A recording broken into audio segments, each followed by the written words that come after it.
پاکستان میں انصاف نام کی چیز اب محض کتابوں، کلاس رومز اور عدالتی تقریروں میں رہ گئی ہے۔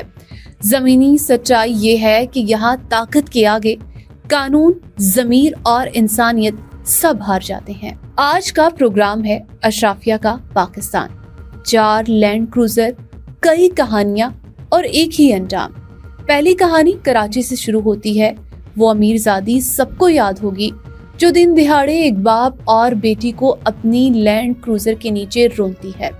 سڑک پر پڑی لاشیں، چیختے لواحقین، مگر چند ہفتے بعد پیسے، سفارش اور طاقت کی مسلس نے قاتلہ کو صاف بری کروا دیا۔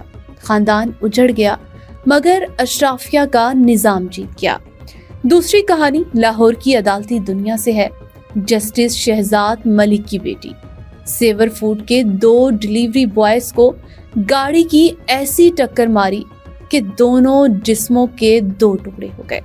یہ پاکستان کے عدالتی نظام کی وہ تصویر ہے جس میں مظلوم کی لاش بھی گواہی دیتی ہے مگر انصاف پھر بھی نہیں ملتا۔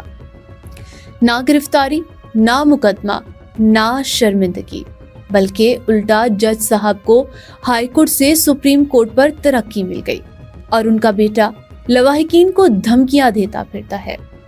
انصاف اگر یوں ملتا ہے تو پھر ظلم سے ڈرائے کون؟ تیسری کہانی اسلام آباد کے جدید سڑکوں پر بکھرے خون کی ہے۔ ہائی کورٹ کے جج آصف محمود کا 16 سالہ بیٹا، نہ شناختی کارڈ، نہ ڈرائیونگ لائسنس، مگر ہاتھ میں موبائل اور رفتار ایک قاتل کی طرح۔ ویڈیو بناتے ہوئے غریب گھرانوں کی 2 محنت کش لڑکیوں کو کچل کر مار ڈالا۔ 2 گھروں کے چولہے بجھ گئے مگر سسٹم کا دل حرکت میں نہیں آیا کیونکہ قاتل طاقتور گھرانے سے تھا۔ چوتھی کہانی سیاست کی۔ کشمالہ طارق کے بیٹے نے لینڈ کروزر رفتار سے ٹکر ماری۔ کئی زندگیاں ضائع ہوئیں مگر نتیجہ وہی پرانا نکلا۔ طاقتور صاف بچ گیا۔ یہ 4 لینڈ کروزر کی 4 کہانیاں ہیں لیکن اصل کہانی پاکستان کے نظام کی ہے جو ہمیشہ غریب کے لیے قاتل اور طاقتور کے لیے غلام بن کر کھڑا ہوتا ہے۔ اب آتے ہیں ان کیسز کی طرف جن میں طاقتور ججز اور بیوروکریٹس کے گھروں میں ظلم ہوا مگر نظام نے آنکھیں بند کر لی۔ سب سے مشہور طیبہ تشدد کیس رہا۔ ایڈیشنل سیشن جج راجہ خرم علی خان کی بیوی نے 10 سالہ بچی پر بہیمانہ تشدد کیا، جسم جلایا، ناخن کھینچے، زخم دیے۔ عدالت نے سزا دی مگر پھر معافی اور ریلیف مل گیا۔ بچی ایک بار پھر سسٹم کی دیواروں میں گم ہو گئی۔ سرگودا میں ایک اور جج کی اہلیہ نے ملازمہ پر تشدد کیا۔ پولیس رپورٹ، میڈیکل زخم، ہر چیز موجود تھی مگر طاقت نے پھر قانون کو خرید لیا اور کیس گھریلو تنازع کہہ کر ختم کر دیا گیا۔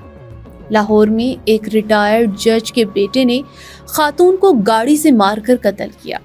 پولیس نے مقدمہ ہی نہیں بنایا، میڈیا سے تفصیلات چھپائیں اور پھر خاندان نے معاف کر دیا۔ اسلام آباد میں ایک سابق MNA کے بیٹے نے گھریلو ملازمہ پر بدترین تشدد کیا، سر پھاڑا، جسم جلایا، ہاتھ چولہے پر رکھ دیے مگر پولیس نے پہلے FIR تک درج نہیں کی اور جب میڈیا نے دباؤ ڈالا تو کارروائی ہوئی۔ اور پھر اشرافیہ کا روایتی طریقہ صلح۔ ایک اور بیوروکریٹس کی بیوی کا نوکرانی کو گھر میں قید کر کر کام کرانا۔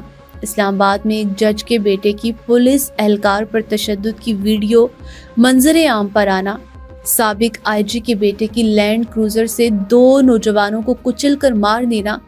ہر جگہ ایک ہی انجام، غریب قبر میں، طاقتور گھر میں۔ پاکستان میں اشرافیہ ایک خاندان ہے۔ جج، جرنیل، سیاستدان، بیوروکریٹس سب ایک دوسرے کو بچاتے پھرتے ہیں۔ یہاں قانون غریب کے لیے ڈنڈا ہے، طاقتور کے لیے ڈھال ہے اور ان تمام کہانیوں کا ایک ہی نتیجہ ہے، آخر میں انصاف کسی کو نہیں ملا۔